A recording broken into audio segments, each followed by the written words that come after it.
DJ Fanjara wateki mwananga.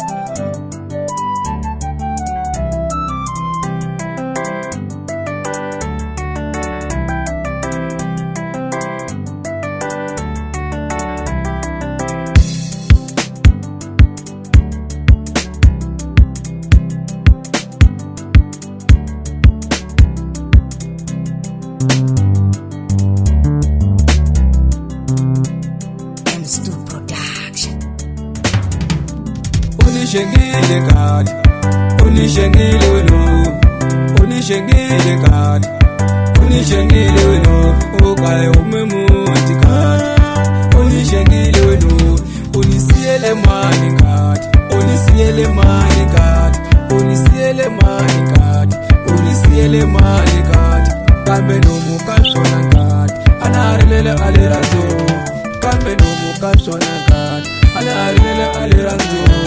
Nilela tomba la lo, unga famba na lona.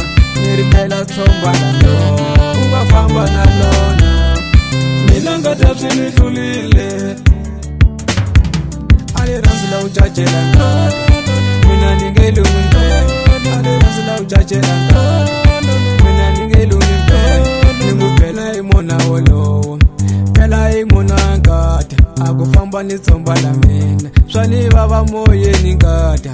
Pela imona ngada, no imona ngada. Akufamba nitsomba la mina, famba ni munti wa mina.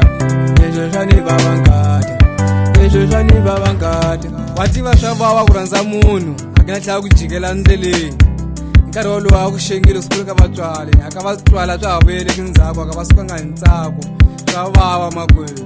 Kabe hadrile kubasha ingomani komkuvala xiviti michashe le ngomeni leswi nga kaka swo nkarhi wa sweswi tangena ka vafana va mina ke ni wena thula kwasali na wena man boy mfana wa mina kwasikeni ku bari ya mahlweni leti ti Fanjara masuka ke msindzako swo leswo ke mfana wa mina kanti nyonga ro va komba ta ku hina ya cina swa nyonga leyi ya ba masinge sikutaka xitsungu kole kaya amatumba nanguna matiko na ku hambana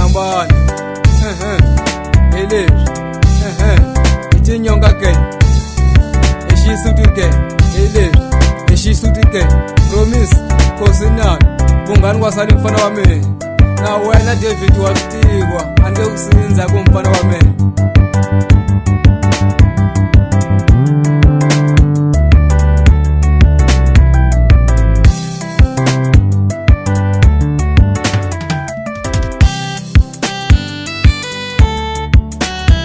kambe nomu kashona ngati anarilele aliranzo kambe nomu kashona ngati anarilele aliranzo nilela tsomba la lo unga famba na lona nirilela tsomba la lo